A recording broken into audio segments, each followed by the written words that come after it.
Hi Chaitanya గారు. నమస్తే madam. అక్కడ వెయిట్ లాస్ కోసం బాగా కసరత్తు చేస్తున్న వాళ్ళకి ఒక మంచి రెమెడీ చెప్పొచ్చు కదా! వెయిట్ లాస్ కోసం ఎవరైతే బాగా కసరత్తులు చేస్తున్నారో వాళ్ళకి నేను ఫస్ట్ అడ్వైస్ ఇచ్చేది ఒకటి. మీరు 12 గంటలు కసరత్తులు చేస్తున్నా మీకు వెయిట్ లాస్ అయితలేదంటే ఎక్కడో ఏదో లోపం ఉంది, ఏదో తేడా ఉంది. అంతే కదా! అది మీరు ఆలోచించాలి. హ్మ్. ఈ తేడా ఏ రూపంలో ఉండొచ్చు? థైరాయిడ్ వ్యాధి, పీసీఓడి వ్యాధి, బీపీ వ్యాధి, నిద్రలేని సమస్య. హ్మ్. అవునా కదా? హుహు. ఇవన్నీ ఉంటే కూడా బరువు అంత ఈజీగా తగ్గించడం తగ్గలేము కష్టమైపోతుంది. కదండీ! హ్మ్. మళ్ళా దాని తర్వాత వెరీ ఇంపార్టెంట్ రీజన్ మనం అర్థం చేసుకోవాల్సింది ఏంటంటే మీ శరీరానికి ఎంత అవసరం మీరు దానికన్నా ఎక్కువ తింటున్నారు. హ్మ్. ఇప్పుడు కొందరు ఏం చేస్తారు, జిమ్ జాయిన్ అవుతారు హ్మ్. వెయిట్ లాస్ కోసం, ఎక్సర్సైజులు చేస్తారు, అన్నీ చేస్తారు, జర బరువు కూడా తగ్గుతుంది. నేను 5 కిలో తగ్గినా ఇంకా నాకు అవసరం లేదు అనేసి వదిలేస్తారు. అప్పుడు ఏమవుతుందంటే 5 కిలోలు తగ్గించుకున్నారు కదా, ఇంకా పెరుగుతుంది, 10 కిలో వరకు కూడా పెరుగుతుంది. హ్మ్. ఎందుకంటే ఫిట్నెస్ మనం కంటిన్యూ పెట్టుకున్నాం అనుకోండి మనకు లాభకారి ఉంటుంది. హ్మ్.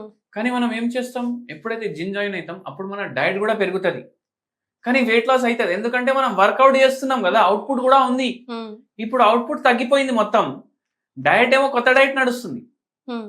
అప్పుడు బరువు పెరిగిపోతుంది. ఆటోమేటిక్‌గా. సో వెరీ ఇంపార్టెంట్ ఏంటంటే మీరు డయట్ మీ బాడీ ప్రకృతి ప్రకారం తీసుకోవాలి. హ్మ్. దట్ టూ లాంగ్ లివింగ్‌లో మనం ఏదైతే చేయగలుగుతాము. ఇప్పుడు కొందరు ఏం చేస్తారు, అరే నేను బ్లూబెర్రీ తింటా, నేను మల్బెర్రీ తింటా, నేను స్ట్రాబెర్రీ తింటా, నేను బ్లాక్ బెర్రీ తింటా అనేసి ఒక పూట ఓన్లీ బెర్రీస్ తింటారు, హ్మ్. ఒక కటోరా హ్మ్. అంతే. హ్మ్. మళ్ళీ కొందరు ఏం చేస్తారు, రోజుకి ఒకటేసారి తింటా, హ్మ్. రోజుకి 24 గంటల్లో నేను ఒక్కటే పూట తింటా, హ్మ్. వెయిట్ లాస్ చేసుకుంటా.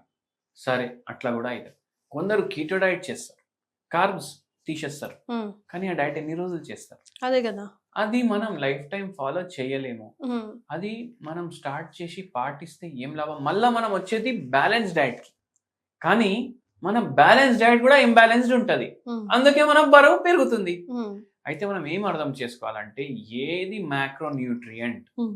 మనం మన డైలీ లైఫ్ స్టైల్‌లోకెళ్ళి తీయకుండా బ్యాలెన్స్ డైట్ తినాలి.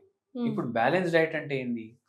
కార్బోహైడ్రేట్స్ ఉండాలి డైట్‌లో, ప్రోటీన్స్ ఉండాలి, ఫ్యాట్ ఉండాలి, మళ్ళా దాని తర్వాత వెరీ ఇంపార్టెంట్‌లీ ఫైబర్ ఉండాలి. హ్మ్. అవునా కాదా? అంతే. ఏం చేయండి అంటే ఎంత తినాలనిపిస్తే దానికి సగం తినండి. సగం తింటే సగం క్యాలరీలు పోయినాయి. హ్మ్.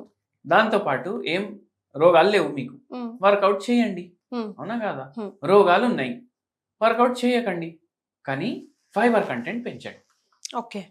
మీకు రోగాలుంటే వర్కౌట్ చేయకండి అంటే అర్థం ఏంటి అంటే ఎటువంటి రోగాలంటే ఏదైతే వర్కౌట్ మీకు ఇవ్వనివ్వవు హ్మ్. అదేలెండి. అవి.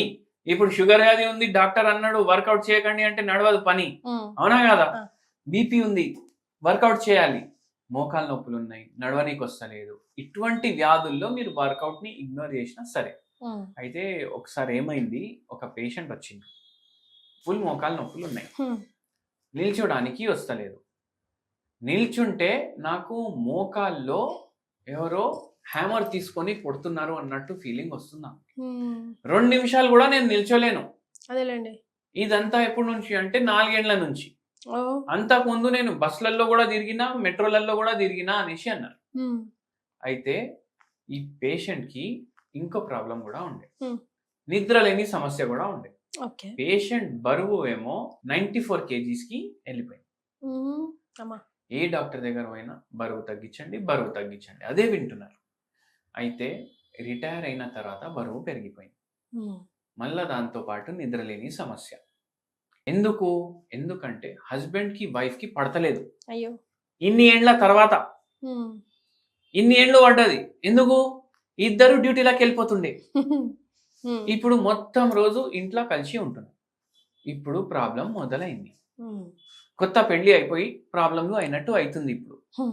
అయితే ఏందంటే దాంతోటి నిద్రలేని సమస్య స్టార్ట్ అయింది. ఇద్దరు వేరే వేరే రూమ్‌లో పడుకోవడం, మొత్తం రోజు కొట్లాడుకోవడం, హ్మ్. ఇద్దరికి పడకపోవడం. ఇప్పుడు ఏదైనా ఎన్వైర్న్‌మెంట్‌లో మనిషి ఉన్నాడు, ఆ ఎన్వైర్న్‌మెంట్ మనిషికి నచ్చలేదు, ఎంతసేపని ఉంటాడు? అదేలెండి. అవునా కాదా? హ్మ్. ఇప్పుడు వదులుకోలేము, ఉండలేము అన్నట్టు పరిస్థితి అయిపోయింది. దాంతోటి ఒక ప్రాబ్లమ్ తర్వాత ఒక ప్రాబ్లమ్, ప్రాబ్లమ్ తర్వాత ఒక ప్రాబ్లమ్. ఇట్లా వచ్చేసి బాధ మొత్తం మోకాల మీద పడ్డారు. ఉమ్, మన దగ్గరకు వచ్చిండ్రు. దాంతోపాటు బరువు కూడా ఎక్కువ ఉంది. మనం ఒక్కటే చెప్పినాం, హోమియోపతి మందులు వాడండి, మోకాల నొప్పులు తగ్గుతాయి. ఉమ్, హోమియోపతి మందులు వాడండి, బరువు తగ్గుతుంది. హోమియోపతి మందులు వాడండి, నిద్ర సమస్య సాల్వ్ అవుతుంది. మనం ఏ రోజైతే మందు ఇచ్చినాం కదా, ఆ రోజు నుంచి మంచి నిద్ర రావడం స్టార్ట్ అయింది. ఉమ్, 4 ఏళ్ళు 5 ఏళ్ళ నుంచి ఏ మనిషికి అయితే మంచి నిద్ర లేదు, ఆ మనిషికి అదే రోజు నుంచి మంచి నిద్ర రావడం స్టార్ట్ అయింది. ఓకే. మళ్ళీ హోమియోపతి బెనిఫిట్ ఏముంటదంటే, హోమియోపతికి సైడ్ ఎఫెక్ట్ ఉండదు, ఉమ్, హోమియోపతికి ఎడిక్షన్ ఉండదు. మత్తు గోళీలు ఇవ్వం ఉమ్, మనం ఇచ్చిన గోళీలకి మత్తు కూడా ఉండదు. ఉమ్, మంచి న్యాచురల్ స్లీప్ రావడం స్టార్ట్ అయింది. మళ్ళా మెల్లమెల్లగా మోకాళ్ళ నొప్పులు తగ్గినాయి. ఓ, వాకింగ్ కూడా స్టార్ట్ చేసుకున్నారు. సూపర్. 1 year లో 16 kgs తగ్గిండ్రు. వెయిట్ లాస్ కూడా అయింది. ఓ, వెయిట్ లాస్ కూడా వావ్. అయింది. ఉమ్, అయితే ఈ పేషెంట్ కి హోమియోపతి మందులతో పాటు ఒకటి హోమ్ రెమెడీ కూడా చెప్పినాము. ఏంటండి అది? 1 స్పూన్ జీలకర్ర, ఉమ్, 1 స్పూన్ సోంపు, 1 స్పూన్ ధనియా గింజలు, ఉమ్, 1/2 స్పూన్ వాము ఉమ్, కలుపుకొని వాటర్లో బాయిల్ చేయాలి. ఓకే. బాయిల్ చేసి పొయ్యి బంద్ చేసి ఫిల్టర్ చేసుకొని డైలీ ఎర్లీ మార్నింగ్ అది గోరువెచ్చ ఉన్నప్పుడే తాగాలి. ఉమ్, ఉమ్, ఉమ్, ఉమ్. ఇది ఎన్నో వేల సంవత్సరాల నుంచి చేసుకునేది రెమెడీ రెమెడీ. ఉమ్. అండ్ చాలా బెనిఫిషియల్ చాలా మందికి ఉంది. సో డైజెషన్కి, వెయిట్ లాస్కి ఆటోమేటిక్గా ఈ చిట్కా చాలా హెల్ప్ అవుతుంది. అండ్ దెన్ ఎన్ని రకాల సమస్యలకైనా వన్స్ హోమియోపతి స్టెప్ తీసుకుంటే కనుక without side effect 100% guarantee cure ఉంటుంది అంటున్నారు డాక్టర్ చేతన్ రాజ్ గారు. థ్యాంక్ యూ సో మచ్ అండి.